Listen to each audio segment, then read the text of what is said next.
বসে বসে কি ভাবছো? তোমার কথাই ভাবছিলাম। তুমি তো দেরি করলে কেন? রাস্তায় জ্যাম ছিল। জানো নীলা, কাল রাতে পুরোনো দিনের কিছু হিন্দি ছবির গান দেখলাম।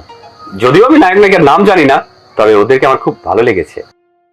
তাহলে নিশ্চয়ই তুমি তাদের সম্পর্কেও কিছু ভেবেছো, কারণ ভাবনার জগতে ডুবে থাকতে তো তুমি খুব বেশি পছন্দ করো। হ্যাঁ ভেবেছি, তবে ওদেরকে নিয়ে নয়, ওদের মতন করে তোমাকে আর আমাকে নিয়ে।